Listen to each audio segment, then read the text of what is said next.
নমস্কাৰ দৰ্শকসকল, পুনৰবাৰ স্বাগতম জনাইছোঁ মোৰ আন এটি ভিডিঅ'লৈ।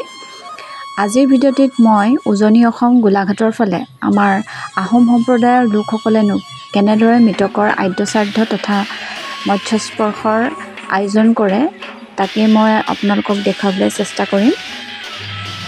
যোৱা 8 জুলাই তাৰিখে মোৰ পৰম পূজনীয় বৰদেউতা তথা মোৰ সৰু ননদৰ শহুৰ দেউতাক স্বৰ্গগামী হোৱাত 13 দিনৰ দিনা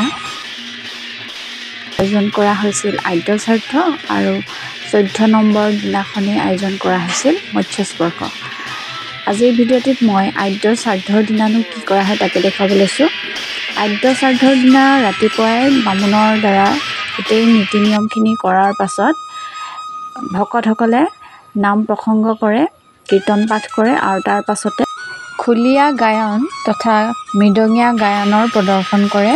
ভিডিঅ'ত এয়া আপোনালোকে দেখিবলৈ পাইছে মৃদঙীয়া গায়ন প্ৰদৰ্শন কৰি থকা।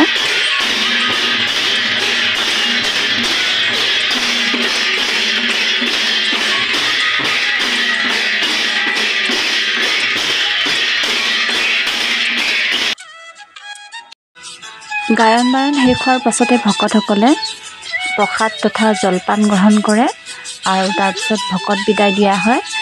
আকৌ ৰাতিলৈ জ্ঞাতি ভোজৰ আয়োজন কৰা হয়। জ্ঞাতি ভোজ হৈছে এটা ভোজ য'ত নেকি বৰতীয়া লোকসকলে অৰ্থাৎ মৃতকৰ বংশ পৰিয়ালৰ সকলো লোকে যিসকলে ব্ৰত খাটিছে অৰ্থাৎ তেখেত ঢুকোৱাৰ বাবে ব্ৰতত আছিলে, আজিৰ পৰা তেখেতলোকৰ ব্ৰত ভংগ কৰা হ'ব আৰু সেইবাবে ভকতে মাছেদি ৰন্ধা আহাৰ প্ৰস্তুত কৰে। এই মাছ খাবই লাগিব ব্ৰতত থকা লোকসকলে।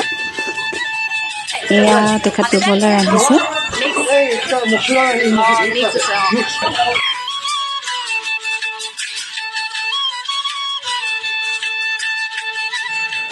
এয়া হৈছে তেখেতলোকলৈ ৰন্ধা মিহলি আঞ্জা, দাইল আৰু মাছ ফ্ৰাই। প্ৰথমজন হৈছে মাজুপুত্ৰ, মাজৰজন হৈছে সৰু পুত্ৰ আৰু একেবাৰে শেষৰজন হৈছে তেখেতৰ বৰপুত্ৰ আৰু এয়া হৈছে বৰমা। এখেতলোকে এতিয়া এয়া আহাৰ খাই ব্ৰত ভংগ কৰিব।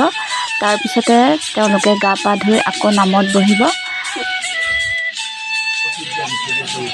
এয়া হৈছে আদ্য শ্ৰাদ্ধৰ পিছদিনাৰ দৃশ্য অৰ্থাৎ মৎস্যস্পৰ্শৰ দিন, যিদিনা নেকি ঘৰৰ গৃহস্থই আলহী অতিথিসকলক তথা বংশ পৰিয়ালৰ লোকসকলক মাতি মাছেৰে সৈতে ৰন্ধা ভোজ খুৱায়। কিছুলোকে মাংসও দিয়ে। গতিকে প্ৰথমতে ভকতসকলক দিয়া হয়।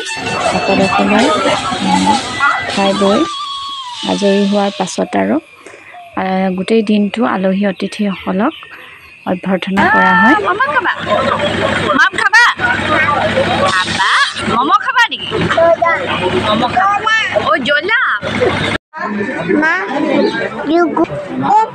আজিৰ ভিডিঅ'টো চাই কেনে পালে কমেণ্টত জনাব বুলি আশা ৰাখিলোঁ। আপোনালোকৰ ফালেনো কেনেদৰে নিয়ম কৰা হয় তাকো জনাব বুলি মই আশা ৰাখিলোঁ। ধন্যবাদ।